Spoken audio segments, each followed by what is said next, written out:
Hi friends, ಎಲ್ಲರಿಗೂ ನಮಸ್ತೆ. ನಾನು ಈ ವಿಡಿಯೋ ಮಾಡಿರೋದು ನೀವು ಫಸ್ಟ್ ನೋಡಿದಾಗೇ ಗೊತ್ತಾಗಿರುತ್ತೆ ಏನು ಅಂತ, ಎಲ್ಲೋಗಿರ್ತೀವಿ ಅಂತ. ನಾವಿವತ್ತು ಸೋಮವಾರನೇ 5ನೇ ತಾರೀಕು ನಮ್ಮ ನಾದಿನಿ ಮಗಂದು ಬರ್ತಡೇ ಇತ್ತು.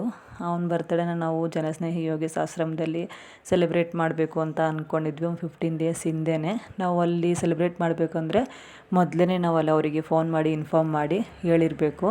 ಹಂಗಾಗಿ ಮೊದಲೇ ಇನ್ಫಾರ್ಮ್ ಮಾಡಿಬಿಟ್ಟು ನಾವು ಹೇಳೋಣ, ಅಲ್ಲಿ ಬರ್ತಡೇ ಸೆಲೆಬ್ರೇಟ್ ಮಾಡೋಣ ಅಂದ್ಬಿಟ್ಟು ಹೇಳಿದ್ವಿ. ಸೋಮವಾರ ಸರಿ ಹೋಗೋಣ ಅಂದ್ಬಿಟ್ಟು ಎಲ್ಲರೂ ರೆಡಿಯಾಗಿ ಹೊರಟ್ವಿ. ನಮ್ಮ ಅತ್ತೆ ಮತ್ತು ನಮ್ಮ ನಾದಿನಿಯವ್ರ ಮಗ, ಅವರು ಇನ್ನೊಬ್ಬರು ನಮ್ಮ ನಾದಿನಿಯವ್ರ ಯಜಮಾನ್ರೆಲ್ಲ ಆಟೋದಲ್ಲಿ ಮತ್ತು ಬೈಕಲ್ಲಿ ಹೋದರು. ನಾನು ಮತ್ತು ನನ್ನ ಮಗಳು, ನಮ್ಮ ನಾದಿನಿಯವರೆಲ್ಲರೂ ಬಸ್ಸಲ್ಲಿ ಹೋಗೋಣ ಅಂತ ಅಂದ್ಬಿಟ್ಟು ಬಸ್ಸಲ್ಲಿ ಬಂದು ಅಲ್ಲಿಂದ KSRTC ಬಸ್ ಹೋಗುತ್ತೇನೋ, ಸ್ಟಾಪ್ ಕೊಡ್ತಾರೇನೋ ಅಂತ ಸ್ವಲ್ಪ ಹೊತ್ತು ನಿಂತ್ಕೊಂಡು ವೆಯ್ಟ್ ಮಾಡಿದ್ವಿ. ಹಾಸನ ಹೋಗೋ ಬಸ್ಸೆಲ್ಲ ಅಲ್ಲಿ ನೆನ್ಮಂಗ್ಲ ಬೈಪಾಸ್ ಸ್ಟಾಪ್ ಕೊಡೋಲ್ಲ ಅಂತಂದ್ರು. ನಾವು ಹಿಂದೆಯೇ ಈ ಕಡೆ ಬಸ್ ಸ್ಟಾಪ್ ಇದೆ ಅಂತ ಗೊತ್ತಿಲ್ಲ, ಸುಮಾರು ಹೊತ್ತು ನಿಂತ್ಕೊಂಡು ವೆಯ್ಟ್ ಮಾಡಿದ್ವಿ. ಅವ್ರು ನೋಡಿದ್ರೆ ಥಿಯೇಟ್ರಿಂದ ಆ ಕಡೆ ಹೋಗ್ಬೇಕು ಅಂತ ಹೇಳಿದ್ರು. ನಾವು ಅವ್ರಂಗೆ ಬಂದು ಸ್ವಲ್ಪ ಹೊತ್ತು, ಒಂದು 1/4 ಗಂಟೆ 20 ನಿಮಿಷ, ಹೆಚ್ಚು ಕಡಿಮೆ ಅರ್ಧ ಗಂಟೆನೇ ಟೈಮ್ ವೇಸ್ಟ್ ಆಯಿತು. ಆಮೇಲೆ ಹೇಳಿದ್ರು ಒಬ್ಬರು ಕಂಡಕ್ಟ್ರು, ಇಲ್ಲಿ ಸ್ಟಾಪ್ ಕೊಡೋಲ್ಲ, ಹಿಂದೆ ಬಸ್ ಸ್ಟಾಪ್ ಇದೆ, ಅಲ್ಲಿಗೆ ಹೋಗಿ ಅಲ್ಲಿ ಸ್ಟಾಪ್ ಕೊಡ್ತಾರೆ ಅಂತ ಹೇಳ್ಬಿಟ್ಟು. ಅಷ್ಟರಲ್ಲಿ ನನ್ನ ಮಗಳು ಬಸ್ಸಲ್ಲಿ ಚಿಪ್ಸು ಜ್ಯೂಸ್ ಎಲ್ಲ ಬೇಕಣ್ಣ ತಿನ್ನೋಕ್ಕೆ ಅಂದ್ಬಿಟ್ಟು ತೆಗೆಸ್ಕೊಂಡ್ಲು. ಸರಿ ಅವ್ರು ಹೇಳಿದ್ದಾದ್ಮೇಲೆ ಸಿಗ್ನಲ್ ಕ್ರಾಸ್ ಮಾಡಿಕೊಂಡು ಎಲ್ಲರೂ ನಡ್ಕೊಂಡು ಹೋದ್ವಿ. ಸ್ವಲ್ಪ ದೂರ ಅಷ್ಟೇ, ತುಂಬ ಏನು ದೂರ ಇರಲಿಲ್ಲ. ಸರಿ ಅಲ್ಲಿಗೆ ಬಸ್ ಸ್ಟಾಪ್ಗೆ ಹೋಗೋಣ, ಅಲ್ಲೋದ್ರೆ ಬಸ್ ಬರ್ತಾ ಇರುತ್ತಲ್ಲ, ಸ್ಟಾಪ್ ಕೊಡ್ತಾರೆ ಅಂದ್ಬಿಟ್ಟು ಬೇಗ ಹೊರಟ್ವಿ. ಮನೆಯಿಂದ ಹೊರಡೋಷ್ಟರಲ್ಲೇ ಲೇಟ್ ಆಗಿಬಿಟ್ಟಿತ್ತು. ಅಲ್ಲಿ ಪೇಸೆಂಟೆಲ್ಲ ಇರ್ತಾರಲ್ವ, ಕರೆಕ್ಟ್ ಟೈಮ್ಗೆ ಊಟ ಕೊಡಬೇಕಲ್ಲ ಅಂದ್ಬಿಟ್ಟು. ಅಷ್ಟರಲ್ಲಿ ಬಸ್ ಸಿಕ್ತು, ಹತ್ಕೊಂಡ್ವಿ. ಇವರು ಫಸ್ಟೇ ಬಸ್ಸಲ್ಲಿ ತಿನ್ನಬೇಕು ಅಂತ ಹೇಳ್ಬಿಟ್ಟು ಚಿಪ್ಸ್ ಎಲ್ಲ ತೊಗೊಂಡಿದ್ರು. ಅವ್ರು ತಿಂತಾಯಿದ್ರು. ನಾನು ನಮ್ಮ ಅಕ್ಕರೆಲ್ಲರೂ ಒಟ್ಟಿಗೆ ಕೂತ್ಕೊಂಡು ಸ್ವಲ್ಪ ಹೊತ್ತೆಲ್ಲ ನೋಡ್ಕೊಂಡು, ಮೊಬೈಲ್ ನೋಡ್ಕೊಂಡು ಟೈಮ್ ಪಾಸ್ ಮಾಡ್ಕೊಂಡು ಹಂಗೆ ಬಂತು ಸ್ಟಾಪು ನೆನ್ಮಂಗ್ಲ ಬೈಪಾಸು. ಅಲ್ಲಿಗೆ ಬಂದ್ವಿ. ಅಲ್ಲಿಗೆ ನಾವು ರೀಚ್ ಆಗೋ ಅಷ್ಟರಲ್ಲಿ ಆಲ್ರೆಡಿ ನಮ್ಮ ಅತ್ತೆ, ನಮ್ಮ ನಾದಿನಿಯವ್ರ ಯಜಮಾನ್ರು ಇಬ್ಬರೂ, ನಮ್ಮ ಮಗ ಎಲ್ಲರೂ ಅಲ್ಲಿ ಆಲ್ರೆಡಿ ಹೋಗಿದ್ರು. ಅಲ್ಲಿ ನಮ್ಗೆ ಹೆಂಗೆ ಹೋಗಬೇಕು ಅಂತ ಗೊತ್ತಿರಲಿಲ್ಲ. ಅಲ್ಲಿಗೆ ಬಂದು ನೆಲಮಂಗ್ಲ ಬೈಪಾಸ್ ಇಳ್ಕೊಂಡು ಅಲ್ಲಿ ಸ್ವಲ್ಪ ಜನಂಗೆ ಕೇಳಿದ್ದಾದ್ಮೇಲೆ ಅವರು ಅಲ್ಲಿಂದ ಸೊಂಡೆಕೊಪ್ಪ ರೋಡ್ಗೆ ಹೋಗೋ ಕಡೆನೇ ಅಲ್ಲಿ ಸಿಗುತ್ತೆ, ಹೋಗಿ ನಿಮ್ಗೆ ಆಟೋ ಇಲ್ಲ ಬಸ್ ಸಿಗುತ್ತೆ ಹೋಗಿ ಅಂತ ಹೇಳಿದ್ರು. ಸರಿ ಆಯಿತು ಹೋಗೋಣ ಅಂದ್ಬಿಟ್ಟು ಅಲ್ಲೇ ಸ್ವಲ್ಪ ಇಳಗಿದ ತಕ್ಷಣ ಸ್ವಲ್ಪ ದೂರ, ಒಂದು 5 ನಿಮಿಷ ವಾಕಬಲ್ ಅಷ್ಟೇ. ಅಲ್ಲಿ ಹೋದರೆ ನಮ್ಗೆ ಅಲ್ಲಿ ಬಸ್ ಸಿಗುತ್ತಂತೆ, ಮಾಮೂಲಿ BMTC ಬಸ್ಸೇ ಹೋಗುತ್ತಂತೆ ಅಲ್ಲಿಗೆ. ಅಲ್ಲಿ ಹೋದ್ವಿ, ನಿಂತ್ಕೊಂಡು ಸ್ವಲ್ಪ ಹೊತ್ತು ನೋಡೋಣ ಅಂತ. ಅಷ್ಟರಲ್ಲಿ ಆಟೋ ಹೋಗ್ತಾಯಿತ್ತು. ಅಲ್ಲಿಗೆ ಸ್ಟಾಪ್ ಕೊಡ್ತೀವಿ ಬನ್ನಿ ಸೊಂಡೆಕೊಪ್ಪ ಅಂತ ಹೇಳಿದ್ರು. ಅಲ್ಲಿಂದ ಹತ್ಕೊಂಡು ಆಟೋದಲ್ಲೇ ಹೋಗೋಣ ಅಂದ್ಬಿಟ್ಟು, ಬಸ್ಗೋಸ್ಕರ ವೆಯ್ಟ್ ಮಾಡೋದು ಬೇಡ, ಟೈಮ್ ಆಗುತ್ತೆ ಅಂತ. ಅಕ್ಕ ಅವ್ರಿಗೆ 1 ಟೈಮ್ ಊಟಕ್ಕೆ ಕೊಡೋಕ್ಕೆ ಅಂತ ಅವರು, ನಾವೀಗ ಮಾಮೂಲಿ ಸಂಜೆನಾದರೂ ಊಟಕ್ಕೆ ಕೊಡ್ಬೋದಂತೆ, ಇಲ್ಲ ಬೆಳಗ್ಗೆ ಇಲ್ಲ ಮಧ್ಯಾಹ್ನ ಊಟಕ್ಕೆ. ನಾವಿಲ್ಲಿ ಮಧ್ಯಾಹ್ನ ಊಟಕ್ಕೆ ಅಂತ ಅಕ್ಕ ಒಪ್ಕೊಂಡಿದ್ರು. ಕೇಕೆಲ್ಲ ಕಟ್ ಮಾಡಿಸ್ಬಿಟ್ಟು ಅಲ್ಲೇ ಊಟಕ್ಕೆ, ಅವ್ರ ಮಧ್ಯಾಹ್ನ 1 ಟೈಮ್ ಊಟಕ್ಕೆ ಅಂತ. ಸರಿ ಲೇಟ್ ಆಗುತ್ತೆ ಬಸ್ ವೆಯ್ಟ್ ಮಾಡಿದ್ರೆ ಅಂದ್ಬಿಟ್ಟು ಆಟೋದಲ್ಲೇ ಹೋಗೋಣ ಅಂದ್ಕೊಂಡು ಆಟೋ ಸಿಕ್ತು, ಆಟೋದಲ್ಲೇ ಹೊರಟ್ವಿ. ಹೋಗ್ತಾ ತುಂಬ ಚೆನ್ನಾಗಿತ್ತು ಆ ಕಡೆ ಎಲ್ಲ, ನೇಚರೆಲ್ಲ ನೋಡ್ದಂಗೆ ಒಂದು ವೀಡಿಯೋ ಮಾಡಿಕೊಂಡೆ. ನಾನು ನೋಡೋಕೆ ತುಂಬ ಚೆನ್ನಾಗಿ ಕಾಣಿಸ್ತಾಯಿತ್ತು ಗ್ರೀನಿಶಾಗಿ ಅಂತ. ಅಷ್ಟರಲ್ಲೂ ಆಟೋ ಹತ್ತಿ ನಾವು ಹೊರಡೋ ಅಷ್ಟರಲ್ಲಿ ಹಿಂದೆಯೇ ಬಸ್ಸು ಬಂತು. ಬಸ್ಸು ಬಂದು ಹಂಗೇ ಸ್ವಲ್ಪ ಒಂದು 5ರಿಂದ 6 ಕಿಲೋಮೀಟ್ರ್ ಆಗುತ್ತೆ ಅಷ್ಟೇ, ತುಂಬ ದೂರ ಏನಿಲ್ಲ. ಅಲ್ಲಿಂದ ಬಂತು ಸೊಂಡೆಕೊಪ್ಪ ಬಂತು. ನಾವು ಅಲ್ಲಿ ಕೇಳ್ಕೊಂಡ್ವಿ ಎಲ್ಲಿ ಇಳ್ಕೊಬೇಕು ಅಂತ, ನಮಗೂ ಗೊತ್ತಿರಲಿಲ್ಲ ಅಲ್ವಾ, ಫಸ್ಟ್ ಟೈಮ್ ಬಂದಿರೋದು. ಆಟೋದವರನ್ನೇ ಕೇಳಿದ್ವಿ, ಅವ್ರು ಇಲ್ಲೇ ಇಳ್ಕೊಂಡು ಸ್ವಲ್ಪ ಮುಂದೆ ಹೋದರೆ ನಿಮಗೆ ರೈಟ್ ಸೈಡ್ಗೆ ಒಂದು ದೇವಸ್ಥಾನಕ್ಕೆ ಹೋಗೋದು ಒಂದು ಬೋರ್ಡ್ ಹಾಕಿದ್ದಾರೆ, ಅಲ್ಲಿ ಹೋದ್ರೆ ಸ್ವಲ್ಪ ದೂರ ಅಷ್ಟೇ, ನಡ್ಕೊಂಡು ಹೋಗ್ಬೋದು ಹೋಗಿ ಅಂತ ಹೇಳಿದ್ರು. ಹಂಗೆ ಸರಿ ಆಯಿತು ಅಂದ್ಬಿಟ್ಟು ಹಂಗೆ ನಡ್ಕೊಂಡು ಹೋದ್ವಿ. ನಾವು ನಡ್ಕೊಂಡು ಹೋಗ್ತಾ ಅಲ್ಲಿ ಮತ್ತೆ ಇನ್ನೊಬ್ರನ್ನ ಕೇಳ್ಕೊಂಡ್ವಿ. ಮತ್ತೆ ಎಲ್ಲ ಮುಂದೆ ಹೋದರೆ ಬೇರೆ ಕಡೆ ಹುಡುಕ್ಬೇಕಾಗತ್ತಲ್ಲ, ಗೊತ್ತಿಲ್ವಲ್ಲ ಅಂತ ಸ್ವಲ್ಪ ದೂರ ಅಷ್ಟೇ ಆಟೋಯಿಂದ ಇಳಿದ್ಬಿಟ್ಟು ಸ್ವಲ್ಪ ದೂರ ಒಂದು 5 ನಿಮಿಷ ನಡ್ಕೊಂಡು ಹೋದ್ವಿ. ಅಲ್ಲಿ ಬೋರ್ಡ್ ಹಾಕಿದ್ರು ಮಹಾದೇವಿ ದೇವಾಲಯಕ್ಕೆ ದಾರಿ ಅಂತ. ಆ ದೇವಸ್ಥಾನ ರೋಡಲ್ಲಿ ಹೋದರೆ ನಮಗಲ್ಲಿ ಸಿಗುತ್ತೆ ಜನಸ್ನೇಹಿ ಯೋಗೇಶ್ ಆಶ್ರಮ. ಸ್ವಲ್ಪ ದೂರ ಅಷ್ಟೇ, ಒಂದು ಅರ್ಧ ಕಿಲೋಮೀಟ್ರಿಗಿಂತನೂ ಕಡಿಮೆನೇ ಇದೆ ಅಷ್ಟೇ. ನಡ್ಕೊಂಡು ಹೋದ್ವಿ, ಒಂದೇ ರೋಡು. ಅಲ್ಲೂ ಹಂಗೆ ಕೇಳ್ಕೊಂಡು ಇನ್ನೊಬ್ರ ಹತ್ರ ಹಿಂಗೆ ಹೋಗೋದು ಅಂತ. ಅವ್ರು ಇದೇ ರೋಡಲ್ಲಿ ಹೋಗಿ ಮುಂದೆ ಸಿಗುತ್ತೆ ಅಂತ ಹೇಳಿದ್ರು. ಸರಿ ಅಂದ್ಬಿಟ್ಟು ಎಲ್ಲರೂ ನಡ್ಕೊಂಡು ಹೋದ್ವಿ. ಆಲ್ರೆಡಿ ಅಲ್ಲಿ ಅಣ್ಣ, ನಮ್ಮ ನಾದಿನಿಯವ್ರ ಯಜಮಾನ್ರು, ನಮ್ಮ ಅತ್ತೆ, ನಮ್ಮ ಮಕ್ಕಳು, ನಮ್ಮ ಬರ್ತಡೇ ಬಾಯ್ ಎಲ್ಲ ಆಲ್ರೆಡಿ ಅಲ್ಲಿ ರೀಚ್ ಆಗಿದ್ದರು. ಸರಿ ಅಂದ್ಬಿಟ್ಟು ನಾವು ಹೋಗೋಣ ಅಂದ್ಬಿಟ್ಟು ಹೋದ್ವಿ. ನೋಡಿ ಕಾಣಿಸ್ತಾ ಇದೆ ಅಲ್ವಾ, ಅದೇ ಇರೋದು ಜನಸ್ನೇಹಿ ಯೋಗೇಶ್ ಆಶ್ರಮ. ನಾವು ಬರ್ತಡೇನ ಎಲ್ಲೆಲ್ಲೋ ಖರ್ಚು ಮಾಡಿ ಸುಮ್ಮನೆ ವೇಸ್ಟ್ ಮಾಡಿಕೊಂಡು ಸೆಲೆಬ್ರೇಟ್ ಮಾಡ್ಕೊಳ್ಳೋದಕ್ಕಿಂತ ಒಂದು ಸರಿ ಯಾವಾಗಾದರೂ ಈ ಥರ ನಾವು 4 ಜನಕ್ಕೆ ಉಪಯೋಗ ಆಗೋ ಥರ ಅವರಿಗೂ ಒಂದು ಟೈಮ್ ಊಟಕ್ಕೆ ಕೊಟ್ರು ಅವ್ರಿಗೂ ಉಪಯೋಗ ಆಗುತ್ತಲ್ವ ಅಂದ್ಬಿಟ್ಟು ಸರಿ ಅಂತ ಇಲ್ಲಿ ಬಂದ್ವಿ. ನೋಡಿ ಇದೇ ಆಶ್ರಮ ಕಾಣಿಸ್ತೈತೆ ಅಲ್ವಾ. ನೋಡಿ ಅವ್ರು ಆಲ್ರೆಡಿ ಬಂದು ನಮಗೋಸ್ಕರ ವೆಯ್ಟ್ ಮಾಡ್ತಾಯಿದ್ರು. ಅಲ್ಲಿ ಸಣ್ಣ ಹಸು ಕರ ಎಲ್ಲ ಇತ್ತು, ಅದ್ರ ಜೊತೆ ನನ್ನ ಮಗ ಎಲ್ಲ ಆಟ ಆಡಿಕೊಂಡು ನೋಡಿ ಅಲ್ಲೈತೆ ಹಸು ಕರ ಎಲ್ಲ ಕಟ್ಟಾಕಿದ್ರು. ಅಲ್ಲಿ ಹೋಗ್ಬಿಟ್ಟು ಇವರೆಲ್ಲ ಆಟ ಆಡಿಕೊಂಡು ಅದು ನೋಡ್ಕೊಂಡು ನಿಂತಿದ್ರು. ಬಂದ್ವಿ ನಾವು. ಅವರು ಕೇಕ್ ಇಸ್ಕೊಂಬರೋಕ್ಕೆ ಅಂದ್ಬಿಟ್ಟು ಹೋಗಿದ್ದ ನಮ್ಮ ಋತೀಶು. ನೋಡಿ ಬಂದಿದ್ದ ತಕ್ಷಣ ಖುಷಿನೂ ಆಯಿತು, ಒಂಚೂರು ಬೇಜಾರು ಆಯಿತು. ನೋಡಿ ಇದು ವರ್ತು ಸಂತೋಷ್ ಅಣ್ಣವ್ರು ಕೊಟ್ಟಿರೋದಂತೆ ದೇವಸ್ಥಾನಕ್ಕೆ ಅಂತ, ನಾಟಿ ಹಸುವಿನ ಕರು. ಇವರು ಯೋಗೇಶ್ ಅಣ್ಣವ್ರ ಮಿಸ್ಸಸ್ಸು. ನಮ್ಮ ಹೋಗೋ ಟೈಮ್ಗೆ ಯೋಗೇಶ್ ಅಣ್ಣ ಇರಲಿಲ್ಲ, ಯಾರಿಗೋ ಹುಷಾರಿರಲಿಲ್ಲ ಅಂತ ಇಬ್ಬರಿಗೆ ವಿಕ್ಟೋರಿಯಾ ಹಾಸ್ಪಿಟಲ್ಗೆ ಕರ್ಕೊಂಡೋಗಿದ್ರು. ಅವ್ರನ್ನ ನೋಡಿದೆ ಮೇಡಮ್ನ, ತುಂಬ ಖುಷಿ ಆಯಿತು, ಮಾತಾಡಿಸ್ಕೊಂಡ್ವಿ. ಒಳಗಡೆ ಬಂದು ಎಂಟ್ರೆನ್ಸಲ್ಲಿ ದೇವಸ್ಥಾನ ಶನಿ ಮಹಾತ್ಮನ ವಿಗ್ರಹ ಇದೆ, ಅಲ್ಲೆಲ್ಲ ದರ್ಶನ ಮಾಡ್ಕೊಂಡ್ವಿ. ಅಲ್ಲೇ ನೋಡಿದೆ ಒಬ್ಬರು ಅಂಕಲೆಲ್ಲ ಕೂತ್ಕೊಂಡಿದ್ರು, ನೋಡ್ಕೊಂಡಂಗೆ ಇವಂದೇ ಬರ್ತಡೇ ಇರೋದು. ನೋಡಿ ಇವನೇ ಬರ್ತಡೇ ಬಾಯಿ.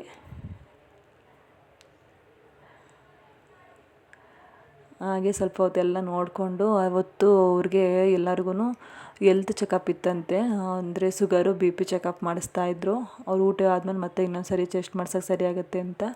ಹಂಗಾಗಿ ಹೋದ್ವಿ, ಎಲ್ಲರೂ ಒಳಗಡೆ ಬಂದ್ವಿ. ಸ್ವಲ್ಪ ಜನ ಎಲ್ಲ ಒಳಗಡೆ ಇದ್ದರು, ಸ್ವಲ್ಪ ಜನಕ್ಕೆ ಮಾತ್ರ ಒಬ್ಬೊಬ್ಬರೇ ಕರ್ಕೊಬಂದು ಟೆಸ್ಟ್ ಮಾಡಿಸ್ತಾಯಿದ್ರು.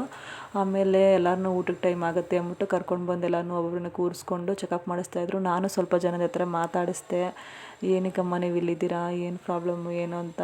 ಎಲ್ಲರೂ ಸ್ವಲ್ಪ ಹೇಳ್ಕೊಂಡು ಕೇಳೋದು ತುಂಬ ಬೇಜಾರಾಯಿತು. ಎಲ್ಲರೂ ನಮ್ಮ ಮಕ್ಕಳು ಅಷ್ಟು ಓದಿಸಿದ್ದೀನಿ, ಇಷ್ಟು ಓದಿಸಿದ್ದೀನಿ, ಹಿಂಗೆ ಪ್ರಾಬ್ಲಮ್ ಆಯಿತು, ಹಂಗೆ ಬಂದ್ವಿ, ಹಿಂಗೆ ನೋಡ್ಕೊಳ್ಳೋರಿಲ್ಲ ಅಂತ. ಕೆಲವರು ಯಾರೂ ಇಲ್ಲ ಅಂದರೆ ಕೆಲವರು ಇರೋರನ್ನೇ, 2 ಮಕ್ಕಳು 3 ಜನ ಮಕ್ಕಳು ಇರೋರನ್ನ ಚೆನ್ನಾಗಿ ಓದಿಸಿರೋರನ್ನೇ ಅರ್ಥ ಮಾಡ್ಕೋಬೇಕು ತಂದೆ ತಾಯಿನ ಯಾರಿಗೂ. ಯಾಕಂದರೆ ಅವರು 9 ತಿಂಗಳು ಹೊತ್ತು ಒಂದು ಆಸೆಯಿಂದ ಕನಸಿಂದ ಮಕ್ಕಳನ್ನ ಎತ್ತಿ ಬೆಳೆಸಿರ್ತಾರೆ. ಅವರು ವಯಸ್ಸಾದಂಥ ಕಾಲದಲ್ಲಿ ನಮ್ಮನ್ನ ಹೆಂಗೆ ಅವ್ರು ಸಾಕಿರ್ತಾರೋ ಅದೇ ಥರ ನಾವು ಅವ್ರನ್ನ ನೋಡ್ಕೋಬೇಕು ಅನ್ನೋದು ಇರಬೇಕು ಯಾರಿಗೇ ಆಗಲಿ. ಅವರು ಎಲ್ಲನೂ ಒಬ್ಬರು ಮಾತಾಡಿಸಿದಾಗ ತುಂಬ ಬೇಜಾರಾಯಿತು ನಮಗೆ. ನಾವುಗಳು ಚೆನ್ನಾಗಿ ತಂದೆ ತಾಯಿನ ನೋಡಿಕೊಂಡ್ರೆ ಈ ಥರ ಆಶ್ರಮಗಳಿಗೆ ಬಿಡುವಂಥ ಅವಶ್ಯಕತೆನೇ ಇರಲ್ಲ. ಕೆಲವರು ಬಿಟ್ಟಿದ್ದಾರೆ, ಕೆಲವರು ಅವರೇ ಇದ್ದಾರೆ, ಯಾರೂ ಇಲ್ಲ ಅಂತ ಹೇಳಿ. ಪುಟಾಣಿ ನಾಯಿ ಮರಿ ಇತ್ತು, ತುಂಬ ಕ್ಯೂಟಾಗಿತ್ತು.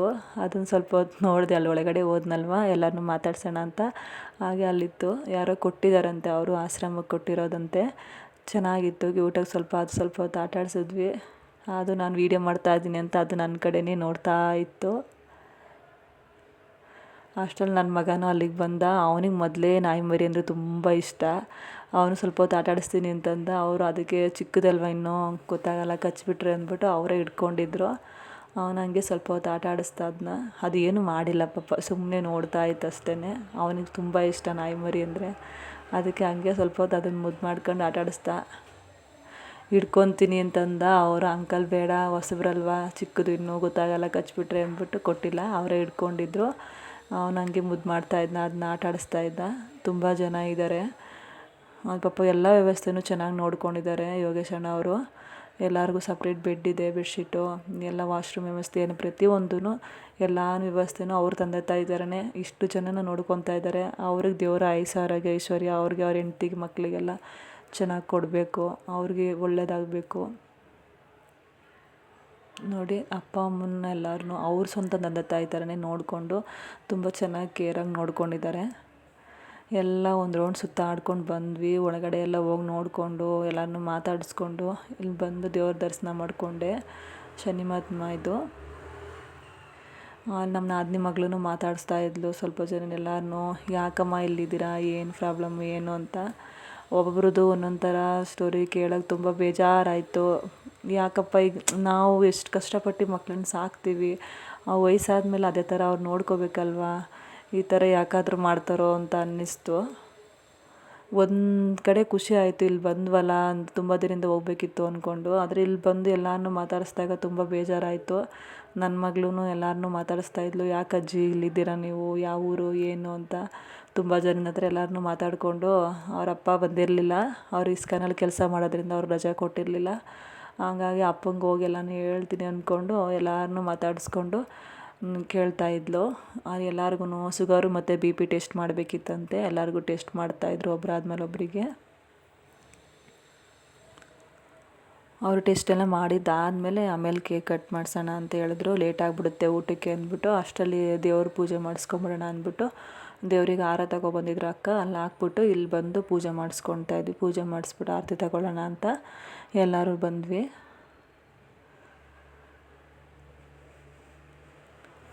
ಸುಮ್ಮನೆ ಹೊರಗಡೆ ಹೋಗ್ಬಿಟ್ಟು ಪಾರ್ಟಿ ಕೊಡಿಸೋದು ಫ್ರೆಂಡ್ಸ್ಗೆ ಆಗಲಿ, ಇಲ್ಲ ಔಟ್ಸೈಡ್ ಹೋಗ್ಬಿಟ್ಟು ನಾವೇ ಎಲ್ಲ ಕೇಕ್ ಕಟ್ ಮಾಡಿಸೋದು, ಇಲ್ಲ ಬರ್ತ್ಡೇ ಪಾರ್ಟಿ ಮಾಡೋದು, ಆ ಥರ ಎಲ್ಲ ಖರ್ಚು ಮಾಡಿಕೊಂಡು ವೇಸ್ಟ್ ಮಾಡೋದಕ್ಕಿಂತ ಇಲ್ಲಿ ಬಂದು ಒಂದು ಅವ್ರಿಗೂ ಊಟಕ್ಕೂ ಸಹಾಯ ಆಗುತ್ತೆ, ಮನಸ್ಸು ಸಮಾಧಾನ ಆಗುತ್ತೆ, ಅವ್ರ ಆಶೀರ್ವಾದ ನಮಗೆ ಸಿಗೋದ್ರಿಂದ ತುಂಬ ಒಳ್ಳೆಯದಾಗುತ್ತೆ. ಅಷ್ಟೊಂದು ಮಾಹಿತಿ ಎಲ್ಲ ಕೇಕ್ ಕಟ್ ಮಾಡಿಸ್ಬೇಕು ಚೆನ್ನಾಗಿ ವಿಸರ್ಜನೆ.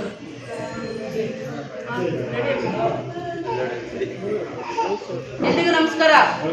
ಚೆನ್ನಾಗಿದ್ದೀರಾ? ಇವತ್ತು ರಿತೇಶ್ ಅವ್ರ ಬರ್ತಡೇ. ನಾವೆಲ್ಲ ಏನ್ ಮಾಡ್ಬೇಕು ಹೇಳಿ?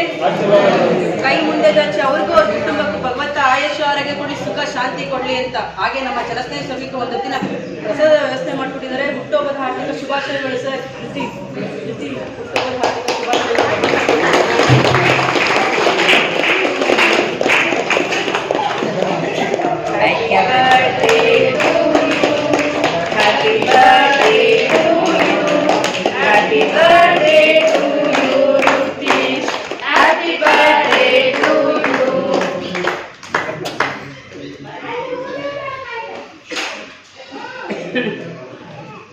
ಹಾಗೆ ನಮ್ಮ ಆಶ್ರಮದ ಬಗ್ಗೆ ಏನ್ ಹೇಳ್ತೀರಾ ಅಮ್ಮ?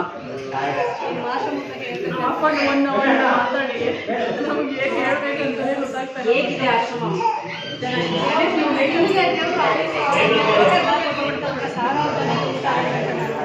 ಜನರಿಗೆ ಹೇಳೋದಂದ್ರೆ ಏನ್ ಹೇಳ್ತೀರಮ್ಮ? ಅಪ್ಪ ಅಮ್ಮನ್ನ ಚೆನ್ನಾಗಿ ನೋಡ್ಕೊಳ್ಬೇಕು. ಯಾಕಂದ್ರೆ ಇದನ್ನೆಲ್ಲ ನೋಡ್ತಾ ಇದ್ರೆ ನಮಗೆ ತುಂಬಾ ಸಂಕಟ ಆಗ್ತೈತೆ. ಅಷ್ಟೇ ಹೇಳ್ತೀನಿ.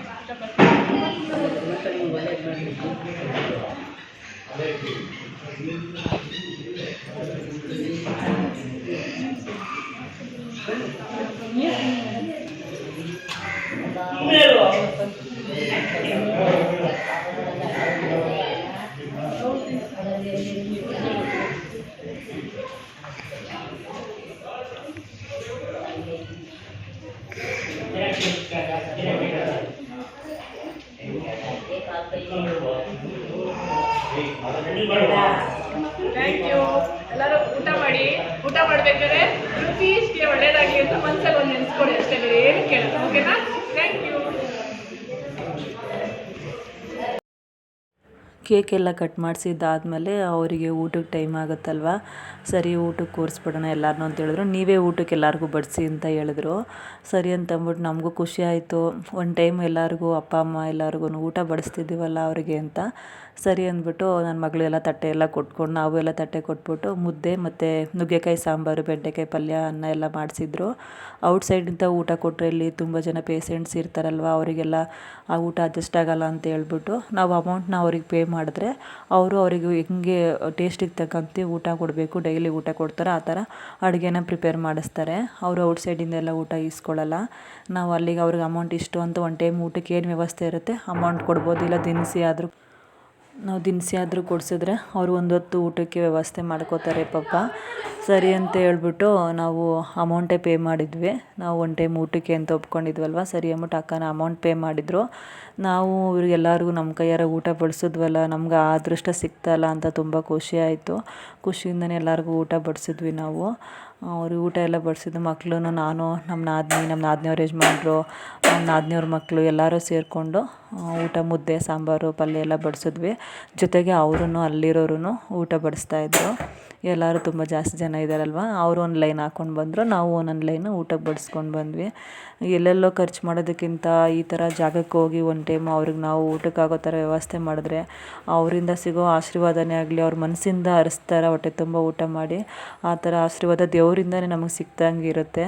ಎಲ್ಲೆಲ್ಲ ಖರ್ಚು ಮಾಡೋದಕ್ಕಿಂತ ಸುಮ್ಮನೆ ಪಾರ್ಟಿ ಮಾಡಿ ಬರ್ತ್ಡೇ ಪಾರ್ಟಿ ಅಂತ ಮಾಡಿ ಖರ್ಚು ಮಾಡೋದಕ್ಕಿಂತ ಈ ಥರ ಜಾಗಗಳಲ್ಲಿ ಹೋಗಿ ಬರ್ತ್ಡೇನ ಸೆಲೆಬ್ರೇಟ್ ಮಾಡ್ಕೊಳ್ಳಿ ದಯವಿಟ್ಟು. ನನಗೆ ಅನಿಸಿದ್ದನ್ನ ನಾನು ಹೇಳಿದ್ದೀನಿ ನೋಡಿ. ಈ ಥರ ಮಾಡ್ಕೊಳ್ಳೋದ್ರಿಂದ ನಮ್ಮ ಮನಸ್ಸಿಗೂ ಖುಷಿ, ಅವ್ರಿಗೂ ತುಂಬ ಖುಷಿ ಆಗುತ್ತೆ. ಅಂದರೆ ಎಲ್ಲರೂ ಮಾತಾಡಿಸಿದಾಗ ನಮಗೆ ತುಂಬ ಬೇಜಾರಾಯಿತು. ಎಲ್ಲರೂ ಗಂಡು ಮಕ್ಳು ಇಬ್ಬರು ಇದ್ದಾರೆ, 3 ಜನ ಗಂಡು ಮಕ್ಕಳಿದ್ದಾರೆ, ಈ ಥರ ಹೆಲ್ತ್ ಪ್ರಾಬ್ಲಮ್ ಆಗಿತ್ತು ಹಿಂಗೆ ಅಂತ ಬಂದು ನೋಡ್ಕೊಂಡು ಎಲ್ಲ ಕೇಳ್ತಾ ಇದ್ರೇ ತುಂಬ ಪಾಪ ಅವರು ಎಷ್ಟೋ ಬೇಜಾರು ಮಾಡ್ಕೊಂಡು ಹೇಳ್ತಾಯಿದ್ರು. ನಮಗೂ ಕೇಳೋಕ್ಕೂ ಬೇಜಾರು ಅನ್ನಿಸ್ತಾಯಿತ್ತು ಪಾಪ. ನೋಡ್ಕೊಂಡು ಎಲ್ಲರನ್ನೂ ಮಾತಾಡಿಸ್ಕೊಂಡು ಸದ್ಯ ಯೋಗೇಶ್ ಅಣ್ಣ ಇಷ್ಟು ಜನನೂ ಅವ್ರ ಮಕ್ಕಳು ಅವ್ರಿಗೆ ಬೇಡ ಅಂದ್ರೂ ಇವರು ಸ್ವಂತ ಅಪ್ಪ ಅಮ್ಮನ ಥರ ಅವ್ರನ್ನ ಎಲ್ಲಿಂದನೂ ಕರ್ಕೊಂಡು ಬಂದು ಎಲ್ಲ ವ್ಯವಸ್ಥೆ ನೋಡಿ ಅವರಿಗೆ ಟ್ರೀಟ್ಮೆಂಟೇ ಆಗಿರ್ಬೋದು, ಬೆಡ್ ವ್ಯವಸ್ಥೆನೇ ಆಗಿರ್ಬೋದು, ಊಟದ ವ್ಯವಸ್ಥೆನೇ ಆಗಿರ್ಬೋದು, ಯಾವುದರಲ್ಲಿ ಏನೂ ತೊಂದರೆ ಇಲ್ಲದೆ ಇರೋ ಥರ ತುಂಬ ಚೆನ್ನಾಗಿ ನೋಡ್ಕೊಳ್ತಾ ಇದ್ದಾರೆ. ಅದಕ್ಕೆ ನಾವು ಬಾಳೆಹಣ್ಣು ತೊಗೊಬಂದಿದ್ವಲ್ವ, ಅವರಂದರು ಕೊಟ್ಬಿಡಿ ಊಟದ ಜೊತೆಗೆ, ಹಾಗೆ ನೀವೇ ಕೊಡಿ ಅಂತ ಹೇಳಿದ್ರು.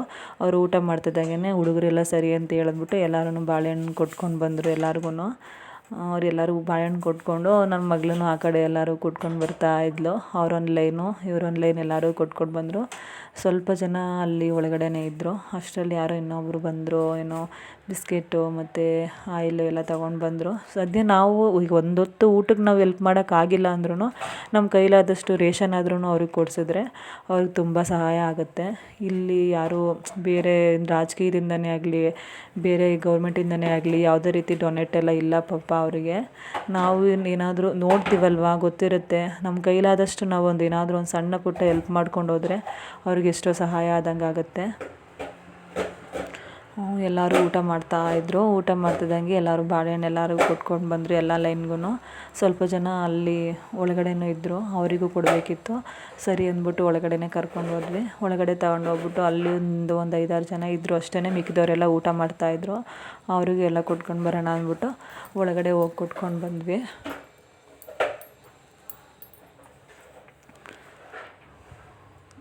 ಒಳಗಡೆನೇ ಎಲ್ಲರಿಗೂ ಕೊಟ್ಬಿಟ್ಟು ಸರಿ ಆಚೆ ಆಮೇಲೆ ಹೋಗಿ ಊಟ ಮಾಡ್ಕೊಳ್ಳೋಣ ಅಂದ್ಬಿಟ್ಟು ನೋಡಿ ಎಲ್ಲ ಬೆಡ್ ವ್ಯವಸ್ಥೆನೂ ಎಲ್ಲನೂ ಸಪ್ರೇಟೇ ಮಾಡಿದ್ದಾರೆ. ತುಂಬ ಚೆನ್ನಾಗಿ ನೋಡ್ಕೊತಾರೆ. ಅವರು ಅಷ್ಟೇ ಎಲ್ಲ ಅದೇ ಅಂದಿದ್ದು, ತುಂಬ ಚೆನ್ನಾಗಿ ನೋಡ್ಕೊತಾರೆ ಅಂತ. ಅವ್ರದ್ದು ಎಲ್ಲ ಊಟ ಎಲ್ಲ ಮುಗೀತು. ನಾವು ಹಣ್ಣೆಲ್ಲ ಕೊಟ್ಟಿದ್ದಾದಮೇಲೆ ನಾವು ಅಲ್ಲೇ ಊಟ ಮಾಡಿದ್ವಿ. ಊಟ ಎಲ್ಲ ಮುಗಿಸ್ಕೊಂಡು ಆಮೇಲೆ ಹೊರಡೋಣ ಅಂದ್ಬಿಟ್ಟು ಅವರು ಇಲ್ಲೇ ಊಟ ಮಾಡೋಕ್ಕೆ ಅಂತ ಹೇಳಿದರು. ಸರಿ ಊಟ ಮಾಡಿಕೊಂಡು ಅಲ್ಲಿ ಮೇಕೆ ಮರಿ ಎಲ್ಲ ಇತ್ತು, ಅದೆಲ್ಲ ವೀಡಿಯೋ ಮಾಡ್ತಾ ಇದ್ಲು ನನ್ನ ಮಗಳು. ಚೆನ್ನಾಗಿದೆ ಅಮ್ಮ, ಕ್ಯೂಟಾಗಿ ಅಂತ. ಹಸು ಕರು ಎಲ್ಲನೂ ಅವರು ಯಾರೋ ಒಬ್ಬೊಬ್ಬರು ಡೊನೇಟ್ ಮಾಡಿರೋದಂತೆ, ಕೊಟ್ಟಿರೋದಂತೆ ಆಶ್ರಮಕ್ಕೆ ಅಂತ. ಈ ಹಸುಗೆ 5 ಕಾಲಿತ್ತು ನೋಡಿ, ಮೇಲೊಂದು ಎಕ್ಸ್ಟ್ರಾ ಕಾಲಿದೆ, ಜೊತೆಗೆ 4 ಕಾಲಿದೆ. ಅಲ್ಲಿಂದ ಎಲ್ಲ ನೋಡ್ಕೊಂಡು ಊಟ ಎಲ್ಲ ಮುಗಿಸ್ಕೊಂಡು ಅವರು ಆಟೋದಲ್ಲಿ ಹೊರಟರು. ನಾನು ನಮ್ಮ ಅಕ್ಕ ಮತ್ತು ಇನ್ನೊಬ್ಬ ಅಕ್ಕನೂ ಅವ್ರ ಮಗಳು ನಮ್ಮ ಮಗಳೆಲ್ಲನೂ ಒಟ್ಟಿಗೆ. ನಮ್ಮದು ಅಲ್ಲೇ ಬರಬೇಕಿದ್ರೆ ಒಂದು ಸೈಟ್ ಇದೆ, ಸರಿ ಅದನ್ನು ಹೋಗಿ ನೋಡ್ಕೊಂಡು ಬರೋಣ, ಹತ್ರ ಇಲ್ಲಿ ತನಕ ಬಂದಿದ್ವಿ ಅಂತ ನಾವು ತೊಗೊಂಡಾಗಿಂದನೂ ಅಕ್ಕಾರು ಇನ್ನೂ ನೋಡಿರಲಿಲ್ಲ. ನಾವು ನೋಡ್ಕೊಂಡು ಬಂದಿದ್ವಿ. ತಗೊಂಡು ಒಂದು 5-6 ವರ್ಷ ಆಯಿತು. ಅಕ್ಕ ಯಾರು ನೋಡಿರಲಿಲ್ಲ ಅಂದ್ಬಿಟ್ಟು ಸರಿ ಇಲ್ಲಿ ಬಂದಿದ್ವಿ ಅಲ್ವ ಅಕ್ಕ, 2 ಸ್ಟಾಪ್ ಹತ್ರನೇ ಹೋಗೋಣ ಬಾ ಅಂದ್ಬಿಟ್ಟು ಅಲ್ಲಿಂದ ಕರ್ಕೊಂಡು ಹೋದೆ. ಬಸ್ಸಲ್ಲಿ ಹೋಗ್ಬಿಟ್ಟು ಹೋದ್ವಿ ಸೈಟ್ ಹತ್ರ. ಅಲ್ಲಿಗೆ ಹೋಗೋಷ್ಟರಲ್ಲೇ ತುಂಬ ಮಳೆ ಬರೋ ಥರ ಮೋಡ ಆಗಿತ್ತು. ಹತ್ರ ಅಲ್ವಾ, ಹೋಗ್ಬಿಟ್ಟು ನೋಡ್ಕೊಂಡು ಬಂದುಬಿಡೋಣ ಬೇಗ ಅಂದ್ಬಿಟ್ಟು ಹೋದ್ವಿ. ಅಲ್ಲಿ ಇಳ್ಬಿಟ್ಟು ಹೋಗ್ಬಿಟ್ಟು ಆಟೋದಲ್ಲಿ ಇಳಿದ್ಬಿಟ್ಟು ಸ್ವಲ್ಪ ದೂರ ಇತ್ತು ಅಷ್ಟೇ. ಸರಿ ನಡ್ಕೊಂಡು ಹೋಗೋಣ ಅಂದ್ಬಿಟ್ಟು ನೋಡ್ಕೊಂಡು ಎಲ್ಲ ಕಡೆ ಹೋದ್ವಿ. ಮಳೆ ಬರೋಂಗೆ ಆಗಿದ್ದಕ್ಕೂ ಅಲ್ಲಿ ಗ್ರೀನಾಗಿರೋದಕ್ಕೂ ತುಂಬ ಚೆನ್ನಾಗಿತ್ತು ನೇಚರು. ನೋಡಿಕೊಂಡು ಎಲ್ಲ ಫ್ರೂಟ್ಸ್ ಗಿಡ ಎಲ್ಲ ಹಾಕಿದ್ರಲ್ಲಿ, ಬಟರ್ ಫ್ರೂಟು ಮತ್ತು ಸೀಬೆಕಾಯಿ ಗಿಡ ಎಲ್ಲ ನೋಡಿಕೊಂಡು ಹಂಗೆ ಮಾತಾಡ್ಕೊಂಡು ಹೋದ್ವಿ. ಸ್ವಲ್ಪ ದೂರ ತಾನೇ ಹೋಗೋಣ ಅಂದ್ಬಿಟ್ಟು. ಅಲ್ಲಿ ಹಸುಗಳೆಲ್ಲ ಮೇಯಕ್ಕೆ ಬಿಟ್ಟಿದ್ರು ನೋಡಿ, ಹೋಗ್ತಾ ಇತ್ತು ಎಲ್ಲ ಮೇಯ್ಕೊಂಡು. ಸಂಜೆ ಆಯ್ತಾಯ್ತಲ್ವ, ಅದಕ್ಕೆ ಅಲ್ಲೇ ಒಂದು ಸಣ್ಣ ಕರು ನಿಂತಿತ್ತು, ತುಂಬ ಚೆನ್ನಾಗಿ ಕ್ಯೂಟಾಗಿತ್ತು. ನನ್ನ ಮಗಳು ಅದು ಸ್ವಲ್ಪ ಮುದ್ದು ಮಾಡೋಕ್ಕೆ ಅಂದ್ಬಿಟ್ಟು ಹೋದ್ಲು. ಅದು ಏನು ಮಾಡಿಲ್ಲ ಪಾಪ, ಸುಮ್ಮನೆ ನಿಂತಿತ್ತು. ಅದೊಂದು ಸ್ವಲ್ಪ ಹೊತ್ತು ಆಟ ಆಡಿಸ್ಕೊಂಡು ನಿಂತ್ಕೊಂಡಿದ್ರು. ನಮ್ಮ ಅಕ್ಕ ಮತ್ತು ಅವ್ರ ಮಗಳು, ಇನ್ನೊಬ್ರು ಅಕ್ಕ ಜೊತೆಗೆ ನಮ್ಮ ಮಗಳು ಎಲ್ಲ ಸೇರಿಕೊಂಡು ಅದು ಸ್ವಲ್ಪ ಹೊತ್ತು ಆಟ ಆಡಿಸಿದ್ರು. ಸುಮ್ಮನೆ ನಿಂತಿತ್ತು ಪಾಪ, ಅದೇನು ಮಾಡಿಲ್ಲ. ಅದನ್ನು ಸ್ವಲ್ಪ ಹೊತ್ತು ನೋಡಿಕೊಂಡು ಅದ್ರ ಜೊತೆ ಸ್ವಲ್ಪ ಟೈಮ್ ಸ್ಪೆಂಡ್ ಮಾಡಿದ್ರು. ಅಲ್ಲಿಂದ ಸರಿ ಹೋಗೋಣ ಹಂಗೆ ನೋಡ್ಕೊಂಡು, ಮಳೆ ಬರೋಂಗೆ ಆಗೈತಲ್ವ, ಲೇಟ್ ಆಗಿಬಿಡುತ್ತೆ ಮನೆಗೆ ಹೋಗೋಕ್ಕೆ ಅಂದ್ಬಿಟ್ಟು ಮುಂದೆ ಹಂಗೆ ನಡ್ಕೊಂಡು ಹೋದ್ವಿ. ಹಂಗೆ ನಡ್ಕೊಂಡು ಹೋಯ್ತಾ ಆಲ್ರೆಡಿ ಅಲ್ಲೇ ಮಳೆ ಬರೋಂಗೆ ಆಗಿತ್ತು. ಅಲ್ಲಿ ಗ್ರೀನ್ ಕಲರ್ ಬಿಲ್ಡಿಂಗ್ ಕಾಣ್ತೈತೆ ಅಲ್ವ, ಅದ್ರ ಪಕ್ಕದಲ್ಲೇ ಇರೋದು ನಮ್ಮದು ಸೈಟು. ಅರ್ಧ ಸೈಟ್ ಅಷ್ಟೇ, ತುಂಬ ಚಿಕ್ಕದು. ಸರಿ ನೋಡ್ಕೊಂಡು ಬರೋಣ ಅಂದ್ಬಿಟ್ಟು ಹಾಗೆ ಹೊರಟ್ವಿ. ಅವರು ನಮ್ಮ ಜೊತೆನೇ ತೊಗೊಂಡಿರೋದು ಅರ್ಧ. ಅವ್ರದ್ದು ಜಾಗದಲ್ಲಿ ಮನೆ ಕಟ್ಟಿದ್ದಾರೆ, ನಮ್ಮದು ಮನೆಯೆಲ್ಲ ಕಟ್ಟಿಲ್ಲ, ಖಾಲಿ ಜಾಗ ಐತೆ ನೋಡಿ. ಮನೆ ಪಕ್ಕದಲ್ಲಿ ಜಲ್ಲಿಕಲ್ಲು ಹಾಕಿದಾರಲ್ವ, ಅಲ್ಲೇ ನಮ್ಮ ಸೈಟ್ ಇರೋದು. ನೋಡಿಕೊಂಡು ಅಲ್ಲಿಂದ ಹೊರಡೋಣ ಅಂದ್ಬಿಟ್ಟು ಮಳೆ ಬಂತು. ಅಷ್ಟರಲ್ಲಿ ಮಳೇಲಿ ಸ್ವಲ್ಪ ಹೊತ್ತು ವೀಡಿಯೋ ಮಾಡ್ಕೊಳ್ಳೋಣ ಅಂದ್ಬಿಟ್ಟು ಅಕ್ಕ ನಾವೆಲ್ಲ ಸೇರಿಕೊಂಡು ಒಂದು ಸ್ವಲ್ಪ ಹೊತ್ತು ಮಳೆಯಲ್ಲೆಲ್ಲ ನೆನ್ಕೊಂಡು ಆಟ ಆಡಿಕೊಂಡು ವೀಡಿಯೋ ಎಲ್ಲ ಮಾಡ್ಕೊಂಡ್ವಿ. ತುಂಬ ಖುಷಿ ಆಯಿತು. ತುಂಬ ದಿನದಿಂದ ಮಳೇಲಿ ನೆಂದಿರಲಿಲ್ಲ. ಸ್ವಲ್ಪ ಹೊತ್ತೆಲ್ಲ ನೆನ್ಕೊಂಡು ಆಟ ಆಡಿಕೊಂಡು ನಮ್ಮ ಮಗಳು ಮಳೇಲಿ ನೆನಿಬೇಕು ಅಂತ ಆಟ ಆಡ್ಬೇಕನಮ್ಮ, ಸ್ವಲ್ಪ ನೆನಿತೀನಿ ನಾನು ಅಂದ್ಬಿಟ್ಟು ಸರಿ ಅಂದ್ಬಿಟ್ಟು ಸ್ವಲ್ಪ ಹೊತ್ತು ಆಟ ಆಡ್ಕೊಳ್ಳಿ ಅಂದ್ಬಿಟ್ಟು ಎಲ್ಲೂ ನಿಂತ್ಕೊಳ್ಳಿಲ್ಲ ಅಲ್ಲೆಲ್ಲೂ. ಹಂಗೆ ಆಟ ಆಡ್ತಾ ಇದ್ಲು. ಸಣ್ಣ ಶುರುವಾಯಿತು, ಹಂಗೆ ಜೋರಾಗ್ತಾಯಿತ್ತು ಮಳೆ. ಅಕ್ಕ ಎಲ್ಲ ಬಂದು ಜಾಯ್ನ್ ಆದರು. ಎಲ್ಲ ಒಟ್ಟಿಗೆ ಬಂದ್ವಿ. ಮಳೇಲಿ ಸ್ವಲ್ಪ ಹೊತ್ತು ಆಟ ಆಡ್ಕೊಂಡೆಲ್ಲ ಎಂಜಾಯ್ ಮಾಡಿಕೊಂಡು ಹಂಗೆ ಹೋಗೋಣ, ಜಾಸ್ತಿ ಆಗಿಬಿಟ್ರೆ ಫುಲ್ ನೆಂದೋಗ್ಬಿಡ್ತೀವಿ ಅಂದ್ಬಿಟ್ಟು ಸ್ವಲ್ಪ ಹೊತ್ತು ಅಷ್ಟೇ ಆಟ ಆಡ್ಕೊಂಡ್ವಿ. ಅವಳು ತುಂಬ ಖುಷಿ ಆಯಿತು. ಹೋಗ್ಲಿ ಬಿಡು, ಅವ್ರ ಖುಷಿಗೆ ಅಡ್ಡ ಮಾಡೋದು, ಆಟ ಆಡ್ಕೊಳ್ಳಿ ಅಂದ್ಬಿಟ್ಟು ಆಮೇಲೆ ಹೊರಟ್ವಿ. ಅವರೇ ವೀಡಿಯೋ ಎಲ್ಲ ಎಡಿಟ್ ಮಾಡಿ ಕಳಿಸ್ತೀವಿ ಅಂತ ಹೇಳಿದರು, ಯೋಗೇಶ್ ಅಣ್ಣವ್ರ ಮಿಸ್ಸಸ್ಸು. ಹಂಗಾಗಿ ಕಳಿಸ್ತಾರೆ ಅಂದ್ಬಿಟ್ಟು ನಾನು ವೀಡಿಯೋ ಅಪ್ಲೋಡ್ ಮಾಡಿರಲಿಲ್ಲ, ಸರಿಯಾಗಿ ವೀಡಿಯೋ ಮಾಡ್ಕೊಂಡಿರ್ಲಿವಲ್ಲ ಅಂತ ಅವ್ರು ಕಳಿಸಿರ್ಲಿಲ್ಲ. ಹಂಗಾಗಿ ನಾನು ಎಷ್ಟು ವೀಡಿಯೋ ಮಾಡ್ಕೊಂಡಿದ್ದೋ ಅಷ್ಟೇ ವೀಡಿಯೋಗಳನ್ನ ಎಲ್ಲನೂ ಟೋಟಲ್ ಮಾಡಿಬಿಟ್ಟು ಒಟ್ಟಿಗೆ ಮಾಡಿ ಎಡಿಟ್ ಮಾಡಿಕೊಂಡೆ ನಾನು. ಅವ್ರು ಹೇಳಿದ್ರು ನೀವೆಲ್ಲ ವೀಡಿಯೋನೂ ನಾನು ಎಲ್ಲ ವೀಡಿಯೋ ಮಾಡಿದ್ದೀನಿ, ಎಡಿಟ್ ಮಾಡಿ ಕಳಿಸ್ತೀನಿ ಅಂತ. ಕಳಿಸಿರಲಿಲ್ಲ. ಹಂಗಾಗಿ ಅಷ್ಟರಲ್ಲಿ ಬಸ್ಸು ಸಿಕ್ತು. ಮಳೆಯಿಂದ ಆಟೋದಲ್ಲಿ ಬಿಡಿಸ್ಕೊಂಡು ಬಸ್ ಸ್ಟ್ಯಾಂಡ್ಗೆ ಬಸ್ಸಿಂದ ಬಂದು ನಮ್ಮ ಏರಿಯಾಗೆ ಬಂದ್ವಿ. ಅವ್ರೇನಾದರೂ ಸ್ನ್ಯಾಕ್ಸ್ ಕೊಡ್ಸಮ್ಮ ಅಂತಂದರು. ಅದಕ್ಕೆ ಸರಿ ಅಂದ್ಬಿಟ್ಟು ಅಕ್ಕ ಕರ್ಕೊಂಡು ಹೋಗ್ಬಿಟ್ಟು ಅವರು ಬೇಲ್ ಬೇಕು ಅಂದರು. ಅಕ್ಕ ಪಾನಿಪುರಿ ತೊಗೊಂಡ್ರು. ಎಲ್ಲ ತಿನ್ಕೊಂಡು ಆಮೇಲೆ ಮನೆಗೆ ಹೋಗೋಣ ಅಂದ್ಬಿಟ್ಟು ಅಲ್ಲೇ ಸ್ನ್ಯಾಕ್ಸ್ ಎಲ್ಲ ತಿನ್ಕೊಂಡು ಮನೆಗೆ ಹೋಗೋಣ ಅಂತ ಅಂದ್ಕೊಂಡ್ವಿ. ಇವತ್ತು ವೀಡಿಯೋ ನಾನು ಮಾಡಿರೋದು ನಿಮ್ಗೆ ಇಷ್ಟ ಆದರೆ ಲೈಕ್ ಮಾಡಿ, ನನ್ನ ಚಾನಲ್ನ ಸಪೋರ್ಟ್ ಮಾಡಿ, ಚಾನಲ್ನ ಸಬ್ಸ್ಕ್ರೈಬ್ ಮಾಡಿ. ನೀವು ಏನಾರ ಬರ್ತ್ಡೇ ಸೆಲೆಬ್ರೇಟ್ ಮಾಡ್ಕೋಬೇಕು ಅಂತಿದ್ದರೆ ಆ ಥರ ಹೋಗ್ಬಿಟ್ಟು ಆಶ್ರಮಗಳಲ್ಲಿ ಮಾಡ್ಕೊಳ್ಳೋದ್ರಿಂದ ಅವರಿಗೂ ತುಂಬ ಉಪಯೋಗ ಆಗುತ್ತೆ. ಜೊತೆಗೆ ನಮಗೂ ಅವ್ರ ಆಶೀರ್ವಾದ ಸಿಕ್ಕೋದ್ರಿಂದ ದೇವರಿಂದನೇ ಆಶೀರ್ವಾದ ಸಿಕ್ಕಿದಷ್ಟು ಖುಷಿ ಆಗುತ್ತೆ. ಅವರಿಗೂ ತುಂಬ ಉಪಯೋಗ ಆಗುತ್ತೆ. ದಯವಿಟ್ಟು ಅಲ್ಲಿ ಇಲ್ಲಿ ಹೋಗಿ ಬರ್ತಡೇ ಮಾಡಿಕೊಂಡು ಅಮೌಂಟ್ ವೇಸ್ಟ್ ಮಾಡೋದ್ರ ಬದಲು ಈ ಥರ ಹೋಗಿ ಸೆಲೆಬ್ರೇಟ್ ಮಾಡಿಕೊಂಡ್ರೆ ತುಂಬ ಒಳ್ಳೆಯದಾಗುತ್ತೆ.